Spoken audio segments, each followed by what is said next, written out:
जय श्री कृष्ण साथियों, गीताधाम Gurukul online class में आप सभी कक्षा 10वीं के अभ्यर्थियों का स्वागत है, अभिनंदन है। साथियों, माध्यमिक शिक्षा बोर्ड द्वारा जारी नए सिलेबस के अनुसार हम जिन टॉपिक को पढ़ चुके हैं उनमें से कई टॉपिक शिक्षा बोर्ड द्वारा हटा दिए गए हैं, लेकिन अभी हाल ही में जो एक दो दिन पहले जो नया ऑथेंटिक सिलेबस जारी हुआ है उसके अनुसार हम अपने सिलेबस को पुनः देखेंगे। इसमें से कुछ टॉपिक हमने शुरुआत में छोड़ दिए थे जो सरल भी है और आप लोग घर पर आसानी से भी कर सकते हैं, लेकिन एक व्यवस्थित पाठ्यक्रम के अनुसार आज हम हमारे पहले पाठ से ही शुरू करते हैं। जो हमारा फर्स्ट लेसन है भोजन एवं मानव स्वास्थ्य है, सामान्य जानकारी का लेसन है जो आप कक्षा 9 तक पढ़ते हुए आए हैं, जिसमें किसी भी मानव द्वारा या किसी भी जीव जंतु द्वारा अपने शरीर की जो कार्य किए उसको सुरक्षित और संतुलित रखने के लिए जिस भोजन को ग्रहण किया जाता है वो किस किस मात्रा में ग्रहण किया जाना चाहिए और वो भोजन उस मानव कार्य के लिए या उस जीव की जो शरीर क्रिया है उसको व्यवस्थित, मजबूत और विकसित और दीर्घायु बनाने के लिए कितना महत्वपूर्ण हो सकता है, इसके बारे में हम पढ़ते हैं। तो हमारे पाठ का नाम है भोजन एवं मानव स्वास्थ्य। मतलब भोजन जो हम ग्रहण करते हैं वो हमारे लिए, हमारे स्वास्थ्य के लिए कितना जरूरी है, कितना उसकी मात्रा हमारे स्वास्थ्य को लाभ दे सकती है और कितनी उसकी कमी हमारे स्वास्थ्य के लिए हानिकारक है, जिसके कारण हम विभिन्न रोगों से ग्रसित भी हो जाते हैं। तो हम देखते हैं इसमें कि पोषण जीवन का आधार है। जो हम भोजन ग्रहण करते हैं, जो पोषण करते हैं, वो जीवन का आधार है। पोषण के रूप में जीव विभिन्न पदार्थ प्राप्त करता है। पोषण के रूप में मानव द्वारा अलग अलग प्रकार के विभिन्न पदार्थों को ग्रहण किया जाता है, जैसे कि हम गेहूं की रोटी खाते हैं, बाजरे की रोटी खाते हैं, कहीं पर जाएंगे हम तो मक्के की रोटी खाई जाती है, पश्चिम बंगाल वगैरह में जाएंगे तो चावल की खेती होती है, कहीं पर कश्मीर वगैरह में जाएंगे तो वहाँ फल फ्रूट जैसे कि एप्पल वगैरह है। लोग जैसे कि कई लोग होते हैं जो ये भोजन को छोड़कर फल फ्रूट पर जीवित रहते हैं, तो ये सभी पोषक तत्व है। अब हमारे द्वारा चाय का सेवन किया जाता है, दूध का सेवन किया जाता है, कॉफी वगैरह पीते हैं, तो जैसे कि दूध है जिसके अंदर प्रोटीन विटामिन की मात्रा होती है, वो हमारे लिए पोषक तत्व के रूप में काम आता है। फिर भोजन जो हम ग्रहण करते हैं उस भोजन का हमारे शरीर के लिए संतुलन और असंतुलन बड़ा प्रभाव दिखाता है। अगर हमारा भोजन एक सीमित मात्रा में पोषक तत्वों से युक्त है तो एक संतुलित भोजन है, और हमारा भोजन है जिसमें पोषक तत्वों की कमी है, ठीक है, जैसे कि वर्तमान समय में देखते हैं फास्ट फूड, लोग समय के अभाव में या खुद को व्यस्त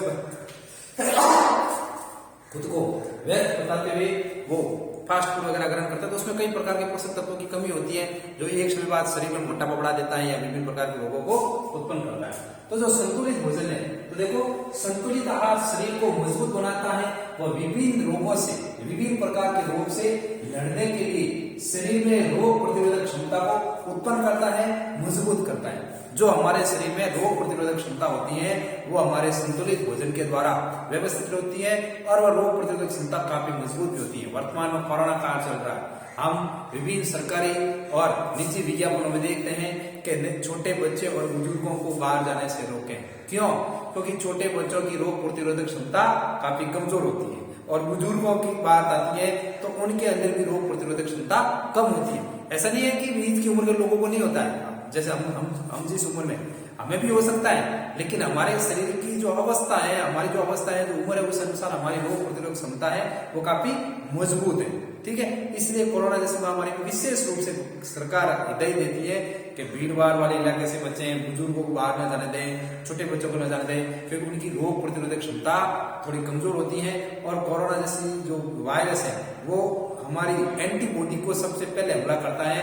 अगर हमारी एंटीबॉडी रोग प्रतिरोधक क्षमता ही खत्म हो जाती है तो हम उस रोग से लड़ नहीं पाते हैं और आखिर में उस व्यक्ति की डेथ हो जाती है, ठीक है।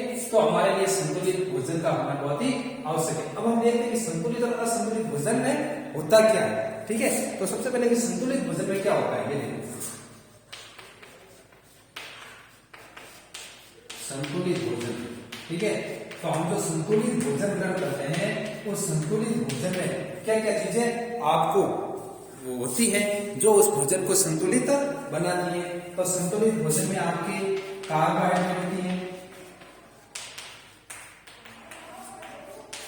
ठीक है, संतुलित भोजन में आपके प्रोटीन की मात्रा भी पर्याप्त होती है, वसा भी पर्याप्त होती है, विटामिन भी अच्छी मात्रा में उपलब्ध रहता है, ठीक है।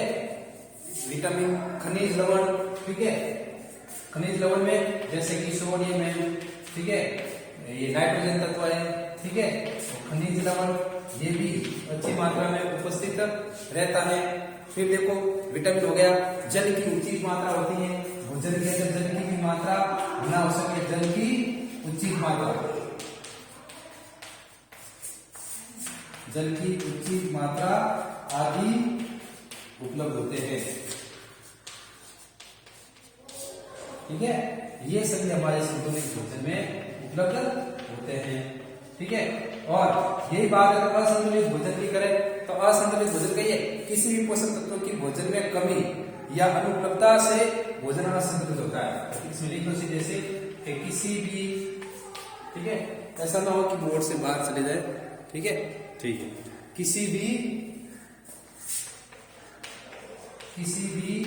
पोषक तत्वों की, किसी भी पोषक तत्वों की, ठीक है, भोजन में, किसी भी पोषक तत्वों की भोजन में कमी या अनुपलब्धता, कमी या अनुपलब्धता भोजन को क्या करती है? असंतुलित। क्या करती है भाई? भोजन को असंतुलित करती हैं, ठीक है। तो इस प्रकार हमारा भोजन है वो संतुलित व असंतुलित दोनों प्रकार से होता है।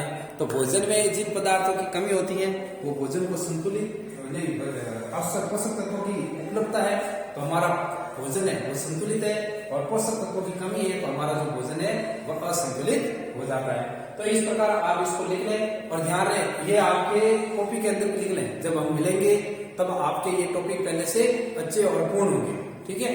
तो इनको लिख ले आराम से, ठीक है। और आप देख सकते हैं कि भोजन को संतुलन और असंतुलित भोजन किस प्रकार होता है।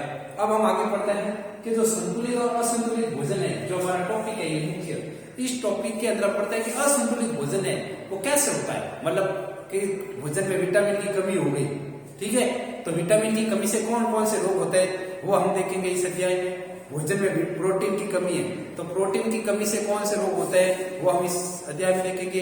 भोजन के अंदर आपके खनिज लवण की कमी है तो खनिज लवण की कमी से कौन कौन से रोग होते हैं वो हम इस टॉपिक के अंदर देखेंगे।